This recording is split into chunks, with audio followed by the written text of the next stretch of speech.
Now you know from the earlier video that we got our dies all set up, ready to go on the tool head. And then now it was time to go ahead and start sizing all the casings, priming, flaring them out. The actual loading process is what we're up to right now. So I've already sized, decapped, and now as you can see, I like to seat the primer, and I'm doing sort of double duty here with the priming mechanism. On this T7 press, when I push it all the way forward and run it up, it doesn't always consistently seat. I like it at least 3/1000ths below flush. Now, if it doesn't get me there, I've got the K&M hand tool, and rather than measuring each one or going through and uniforming all the pockets for 100 of these, I know the flash hole is clear, I know everything's gonna work just fine, but I think it's better for this project to just go ahead and use the handheld priming tool to make sure they're all at least 3/1000ths below flush. Remember, if this is going through a revolver, the recoil shield on the revolver gives you more space at the bottom of the cylinder, and then as it rotates up into position to fire, the recoil shield is more at an angle. So when it fires in the gun, the case cannot move too far to the rear. But you'd never want to have a high primer in there. It's going to drag on the recoil shield as it rotates up into position. So rather than go ahead and uniform every single pocket and do it that way, which I could, there'd be nothing wrong with me doing that. I don't want to do it that way. So I'm not. So what I'm doing is I'm just go ahead priming the casing on the press, run it up into the expander, and that's why I like to do it on the press. And I'm doing two things at once, but I could just go ahead and do them all on my handheld priming tool. Not a big deal. So I've only got a few more of these to do. Now you remember we went ahead and we adjusted the seating die, so I seat and I get a little bit of a crimp in one operation. And today, before I went ahead and started this process, I put the long shot that I'm going to load, 11 grains of long shot, into the powder dispenser here. And I verified that on the pen of my electronic scale, and I've got the Reading balance scale set up here on the bench, and both of these scales are in agreement that I have the correct amount that's dropping out of the dispenser. And this one is really very consistent. Long shot's a fairly small granulation, so it does meter consistently. So now I've got all of these casings primed, flared, ready to go. And remember, there you have one extra primer. Now, if you saw the earlier video, you know why it is I have one extra primer. And if you didn't, I'm going to show you, because when I was setting up the dies, I made a dummy round, and I saved the dummy round, and I never put a primer in a dummy round. Some will use a dead primer in a dummy round so you can set up easier or quicker on subsequent loading of your particular caliber, and you keep that in the die box. Personally, I just got into the habit of never having a primer in there, but now I've got an extra one. No big deal. Deal with that. So here, I'm going to rotate this over. I could prime the casing, flare the mouth, throw a powder charge, rotate the head, and then just go back and forth. And if you've got a progressive machine or one of those auto indexing presses like by Lee or whatever the case happens to be, fine, that's how it's set up to do it. But I'm doing a demonstration here more along the line of how you do it on a single stage press, because if you got the single stage down and you're using a progressive machine or some other turret, it's going to be the exact same procedure.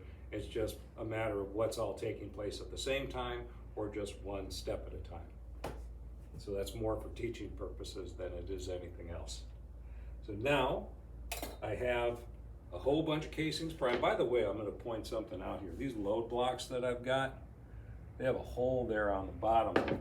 So if I've got these flipped around the other way, because when I do a step, I either move the case from left to right, right to left, or I flip it over. Now when I flare the mouth of the casing and I flip it over, I'm staring at a primer, so I know I didn't miss any. But these blocks, well, they're clear. If you weren't sure, you don't want to leave any, with no primer, and you go to put powder in, now it's leaking. Some of these will have a hole in the bottom. The reason they have a hole in the bottom of a load block is so you can pick it up and look and make sure you have a primer in there if you are putting powder in all the casings. So let's say, for example, I was going to batch everything. I resize and decap all of them. I prime and flare all of them.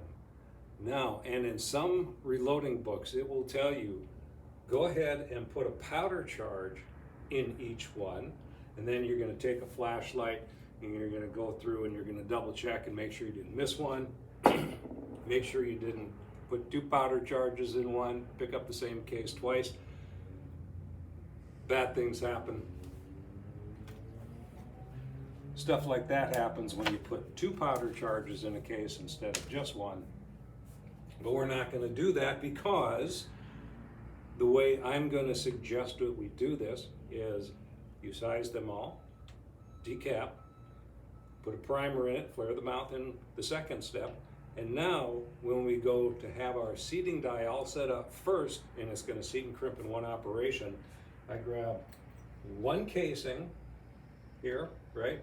I've got a powder charge that I dispense. I'm going to double check this on the pan of my scale to make sure it's giving me what I set it up to do, that nothing changed.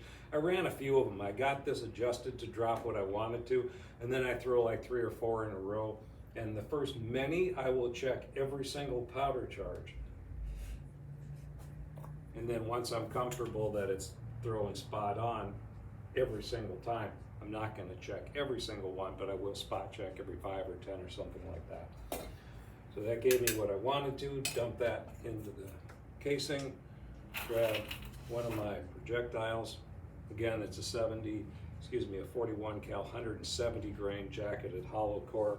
I drop that on the top of the casing that I have flared to the point where I can just set the projectile on top and it sits there pretty straight. Now when I run that up into the seating die, I run it most of the way up, give it a quarter turn or so, run it all the way up, and it's going to seat and crimp in one operation. So you can see that the mouth of the casing is shiny, just like on, if you saw the earlier one, the dummy round that we made. Now I grab my case gauge, I drop that in, and it drops right in easily with no issues. I should be able to turn this over and it'll drop out into my hand. Beautiful.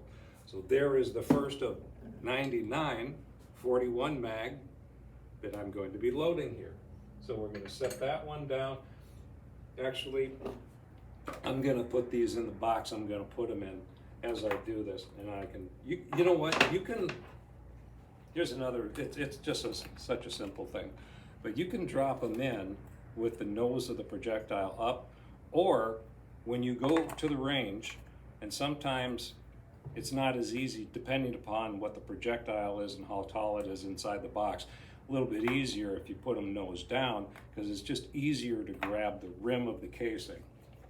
I got in the habit of doing it nose down for that very reason. It's just a little bit easier to take them out of the box.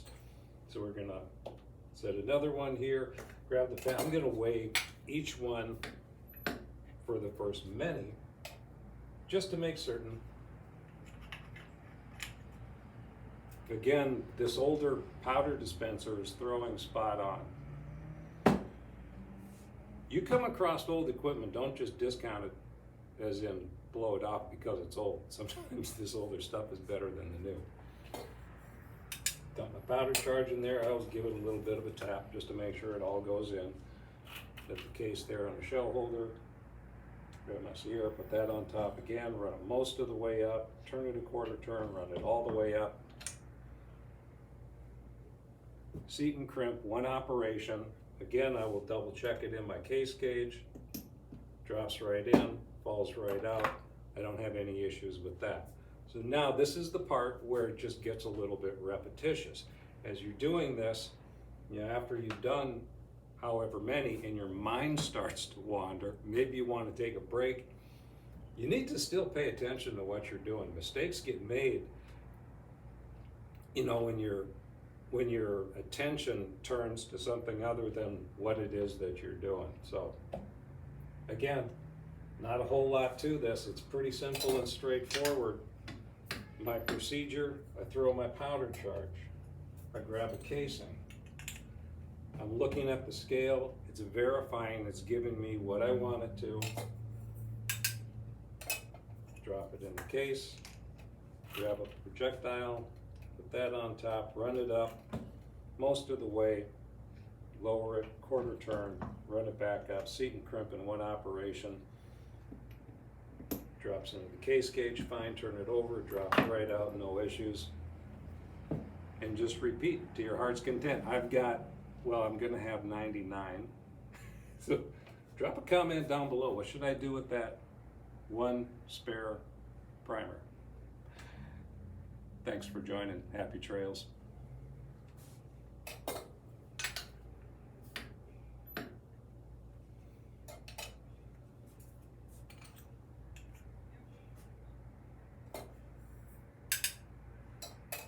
Boy, it's nice to have a dispenser that's just really consistent. I verify. Trust but verify.